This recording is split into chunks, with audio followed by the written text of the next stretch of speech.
Mahanadi serial upcoming episode எப்படி இருக்குன்னு சொல்லி பாக்குறதுக்கு முன்னாடி யாராவது நம்ம சேனலுக்கு புதுசா வந்திருக்கீங்கன்னா நம்ம சேனலை சப்ஸ்கிரைப் பண்ணிருங்க. விஜய், நிவின், குமரன் 3 பேரும் சேர்ந்து உண்மையை கண்டுபிடிக்கிறதுக்காக களத்துல இறங்குறாங்க. இல்ல விஜய்க்கு காவேரி கால் பண்றாங்க. காவேரி கால் பண்ணி விஜய் நீங்க எங்க இருக்கீங்க அப்படின்னு சொல்லி கேக்குறாங்க. நான் குமரன் கடையில தான் இருக்கிறேன் அப்படின்னு சொன்ன உடனேயும் என்ன நீங்க குமரன் மாமா கடையில இருக்கீங்களா? எதுக்கு விஜய் உங்க ஃப்ரெண்டோட கெஸ்ட் ஹவுஸ் எல்லாம் இருக்காம நீங்க எதுக்கு நீங்க வெளியில தெரிஞ்சுக்கிட்டு இருக்கீங்க? இப்போதைக்கு நீங்க தலைமறைவா இருக்குதானே சொன்னேன் நானு. எனக்கு பயமா இருக்கு விஜய் நீங்க வெளியில அலையறத பார்த்தா அப்படி சொல்லிட்டு காவேரி சொல்லிக்கிட்டு இருக்காங்க. உடனே விஜய் நீ எதுக்கு காவேரி பயப்படுற? நம்ம பிரச்சனையை கண்டு ஒதுங்க கூடாது, பிரச்சனையை ஃபேஸ் பண்ணணும் அப்படிதானே நீ சொல்லிக்கிட்டு இருந்த. இப்போதைக்கு இப்படி பேசிக்கிட்டு இருக்க. நம்ம அந்த பசுபதியும் வெண்ணிலா மாமாவையும் கண்டுபிடிக்கணும். நான் வாட்டில தலைமறைவா அங்க உட்காந்துட்டு இருந்தேன்னா எப்படி அந்த பசுபதியை கண்டுபிடிச்சு உண்மையை கொண்டு வர்றது அப்படின்னு சொல்லிட்டு விஜய் சொல்றாங்க. அதெல்லாம் நீங்களும் குமரன் மாமாவும் பாத்துக்குவாங்க, நீங்க எதுக்குங்க வந்தீங்க அப்படின்னு சொல்லிட்டு கேக்குறாங்க.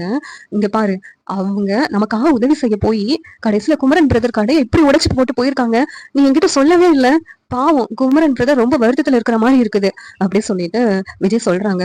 ஆமாங்க, மாமாவுக்கு மாமா வந்து நமக்கு ஹெல்ப் பண்ண போயிட்டு இவ்வளவு பெரிய லாஸ் ஆயிடுச்சு. பாவம் அவங்க கடையை திருப்பி அரேஞ்ச் பண்றதுக்கு நீங்க தாங்க ஹெல்ப் பண்ணணும் அப்படி சொல்றாங்க. அவனே அதெல்லாம் நான் பாத்துக்கிறேன், நீ ஒண்ணு கவலைப்படாத. அதுவும் இல்லாம மாமா 2 நாளா ஒரே மாதிரி இருக்கிறதுனால வீட்டுல வேற எல்லாரும் என்னாச்சுன்னு சொல்லிட்டு மாமாவை கேள்வியா கேட்டுட்டு இருக்காங்க. மாமாவும் எப்படி என்ன சொல்ல அப்படின்னு சொல்லிட்டு ஒண்ணும் இல்ல, நான் பைக்ல இருந்து கீழே விழுந்தேன்னு சொல்லி சொன்னாங்க. அதுக்கடுத்து இப்படி ஒரு பிரச்சனை ஆயிடுச்சா, மாமா முகமே மாறிடுச்சு. அக்காவுக்கும் ஒரே வருத்தம் மாமாவை நினைச்சு. மாமா ஏதோ பிரச்சனையில இருக்கிறாங்கன்னு சொல்லிட்டு அக்கா ரொம்ப வருத்தப்பட்டுட்டே இருக்கா. என்னால அக்கா கிட்ட சொல்லவும் முடியல. அக்கா சொன்னா எவ்வளவு ஃபீல் பண்ணுவாங்க அப்படி சொல்லிட்டு காவேரி சொல்லிக்கிட்டு இருக்காங்க. ஆமா காவேரி, குமரன் பிரதருக்கும் உங்க அக்காவுக்கும் நம்ம பெரிய வருத்தத்தை கொடுத்துட்டோம். நம்மளாலதானே இது ஆயிடுச்சு. சீக்கிரமாவே இது எல்லா பிரச்சனைக்கும் நானு முடிவு கட்டுறேன் அப்படின்னு சொல்லிட்டு விஜய் சொல்றாங்க. ஒன்னும் சரிங்க, பார்த்து சேஃபா இருங்க, எனக்கு உங்க சேஃப்டி தான் முக்கியங்க அப்படின்னு சொல்லிட்டு காவேரி சொல்றாங்க. ஏன் காவேரி, நான் பாத்துக்கிறேன் காவேரி, நீயும் கன்சீவா இருக்கிற, அதை மறந்துடாத அப்படின்னு சொல்லிட்டு விஜய் அழுத்தமா சொல்றாங்க. உடனே குமரன் ஷாக் ஆகுறாங்க. என்ன காவேரி கன்சீவா இருக்கான்னு சொல்லிட்டு விஜய் பேசிக்கிட்டு இருக்காங்களே அப்படின்னு சொல்லிட்டு ஷாக் ஆகுறாங்க.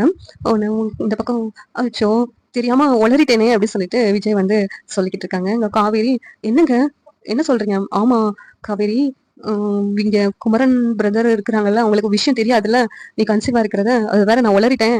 நீ வந்து பார்த்து இருந்துக்கோ, நீ சாப்பிடாம கொள்ளாம என்ன நினைச்சு வருத்தப்பட்டுட்டே இருக்காத. இந்த டைம்ல வருத்தப்பட்டா நம்ம பாப்பாவுக்கு தான் நல்லது கிடையாது, ஞாபகம் வச்சுக்கோ அப்படி சொல்றாங்க. சரிங்க, நான் பாத்துக்கிறேன், நீங்க சேஃபா இருந்தாலும் எனக்கு அது போதும் அப்படி சொல்லிட்டு காவேரி போனை வச்சிடுறாங்க. இங்க குமரன் என்ன விஜய் என்ன பேசிக்கிட்டு இருந்தீங்க? காவேரி கர்ப்பமா இருக்கிறவன்னு சொல்றீங்க அப்படின்னு கேக்குறாங்க. ஆமா பிரதர் அப்படின்னு சொன்னோடனே ஏன் காவேரி இதை எங்க வீட்டுல எல்லாத்துக்கிட்டே இருந்து மறைச்சிட்டா பிரதர்? நீங்கனாலும் ஒரு வார்த்தை சொல்லிருக்கலாம்ல பிரதர் அப்படின்னு சொல்லி குமரன் சொல்றாங்க. அப்படி சொன்னா நீங்க காவேரி என் கூட அனுப்பி வச்சிருவீங்களா? அப்படி அனுப்பி வைக்க மாட்டீங்க. நீங்க எல்லாரும், அதுவும் காவேரியோட அம்மா ரொம்ப பிடிவாதமா இருக்கிறாங்க. அவங்க எங்களை திட்டு தான் அனுப்பி விடுவாங்க. அதுவும் வருத்தத்தோட அனுப்பி விடுவாங்க. அப்படி வருத்தப்பட்டு அவங்க அனுப்பி விடுறதுல காவேரிக்கும் இஷ்டம் கிடையாது, எனக்கும் இஷ்டம் கிடையாது. நீங்க எல்லாரும் எனக்கு வேணும், நீங்க எல்லாரும் சேர்ந்து ஒரு மனசா காவேரி என் கூட அனுப்பி வைக்கணும். அதுக்காக தான் காவேரி இப்படி பண்ணிக்கிட்டு இருக்கா அப்படின்னு சொல்லிட்டு விஜய் சொல்றாங்க. என்ன பிரதர், காவேரி கர்ப்பமா இருக்கிற நேரத்துல இவ்வளவு பெரிய பிரச்சனை நடந்துட்டு இருக்கு. இதெல்லாம் வந்து அவளுக்கு நல்லதே கிடையாது. காவேரி உங்க கூட சேர்ந்து வந்திருந்தானே இந்த பிரச்சனை வந்திருக்காதுன்னு நான் நினைக்கிறேன் அப்படின்னு சொல்லிட்டு குமரன் சொல்றாங்க. சொல்றாங்க எனக்கு காவேரி கர்ப்பமா இருக்கிறது ஏற்கனவே தெரியும் அப்படின்னு சொல்லி சொல்றாங்க. நீ எதுக்கு எங்ககிட்ட வந்து மறைச்சிட்ட அப்படின்னு சொல்லி கேட்கும்போது காவேரி மொத என்கிட்டதான் சொன்னா அவ கர்ப்பமா இருக்கிறத. அப்படி இருந்தும் நான் விஜய் கிட்ட சொல்லக்கூடாது, காவேரி தான் விஜய் கிட்ட சொல்லணும்னு சொல்லி சொன்னான். அதனாலதான் நான் யார்கிட்டயுமே சொல்லல. அப்புறம் விஜய்க்கு அதுவாவே தெரிய வந்துருச்சு.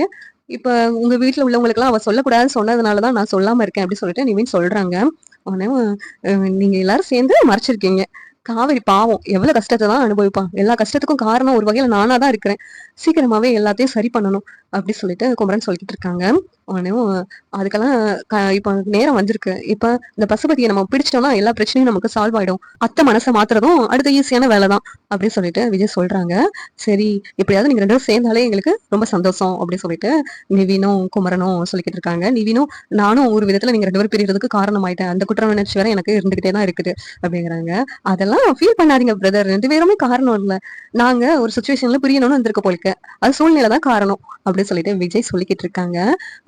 சரி பிரதர், இந்த விஷயத்துல பசுபதியை தேடுறதுக்கு நான் அவங்க 2 பேரும் உங்களுக்கு உதவியா இருக்கிறோம் அப்படின்னு சொல்லிட்டு சொல்றாங்க. சரி அப்படின்னு சொல்லிட்டு விஜய் அங்க இருந்து கிளம்புறாங்க. நானும் எனக்கு தெரிஞ்ச இடத்துல பசுபதி எங்க இருக்காங்கன்னு சொல்லிட்டு தேடி பாக்குறேன் அப்படின்னு சொல்லிட்டு விஜய் அங்க இருந்து கிளம்புறாங்க. சரிங்க பிரதர், சேஃபா இருங்க, ஏதாவது ஒண்ணுன்னா எனக்கு கால் பண்ணுங்க அப்படின்னு சொல்லிட்டு நிவின் குமரன் சொல்றாங்க. சரிங்க பிரதர் அப்படின்னு சொல்லிட்டு அங்க இருந்து நம்பருக்கு கொடுத்துட்டு கிளம்புறாங்க. குமரன் வீட்டுக்கு வர்றாங்க. கங்கா இருந்துட்டு குமரன் கிட்ட, ஏங்க ஏதோ ஒண்ணு இருக்குதுங்க, ஆனா நீங்க என்கிட்ட மறைக்கிறீங்க அப்படின்னு சொல்றாங்க. அப்படின்னா ஒண்ணும் இல்ல கங்கா, நீ எதுக்கு வருத்தப்பட்டு இருக்க, நீ எதையும் நினைச்சு வருத்தப்படாம இரு அப்படின்னு சொல்லி குமரன் சொல்றாங்க. இல்லங்க, உங்களுக்கு ஏதோ பிரச்சனை இருக்கிற மாதிரி எனக்கு தோணுதுங்க, அதனாலதான் என்னால நிம்மதியா இருக்க முடியல, நீங்க உண்மையை சொல்லுங்க, அப்பதான் என்னால நிம்மதியாவே இருக்க முடியும் அப்படிங்கிறாங்க. உடனே நான் உண்மையெல்லாம் சொன்னேன்னா நீ எதையும் பதட்டப்படக்கூடாது, பெருசா எடுத்துக்க கூடாது அப்படின்னு எனக்கு சத்தியம் பண்ணி கூட நான் உண்மையை சொல்றேன் அப்படின்னு சொல்லிட்டு குமரன் சொல்றாங்க. ஆமா, நான் எதுக்காகவும் பதட்டப்பட மாட்டேங்க, உண்மையை சொல்லுங்க அப்படின்னு சொல்லிட்டு கங்கா சொல்றாங்க. உடனேவும் அந்த வெண்ணிலா மாமாவும் பசுபதி பேசுனது, வீடியோ எடுத்தது, கீழே தள்ளி விட்டது அப்படின்னு சொல்லிட்டு கடையை அடிச்சு நொறுக்குனது எல்லா உண்மையும் கங்கா கிட்ட குமரன் சொல்றாங்க. உடனே இவ்வளவு தூரம் பண்ணிருக்காங்களா அப்படின்னு சொல்லிட்டு கங்கா சொல்லிக்கிட்டு இருக்காங்க. இங்க பாரு, இப்பதானே வருத்தப்படக்கூடாதுன்னு சொன்னேன், ஷாக் ஆகிற மாதிரியே பேசிக்கிட்டு இருக்கேன், எனக்கு நீ வருத்தப்படாம சந்தோஷமா இருக்கணும், அங்க விஜய் பிரதர் வேற வந்தாங்க அப்படின்னு சொல்லிட்டு கங்கா கிட்ட சொல்றாங்க. என்னது விஜய் தலைமறைவால இருக்கிறாருன்னு சொன்னாங்க, அப்படி இருக்கும்போது எங்க அங்க அவர் வந்தாரு அப்படி சொல்லிட்டு கேட்கும்போது, ஆமா அவர் வந்தாரு, அப்ப காவேரி வேற பேசிக்கிட்டு இருந்தா, அப்பதான் எனக்கே உண்மை தெரிய வந்துச்சு அப்படின்னு சொல்றாங்க. என்ன உண்மைங்க, நம்ம காவேரி கர்ப்பமா இருக்கிறா கங்கா அப்படி சொல்றாங்க.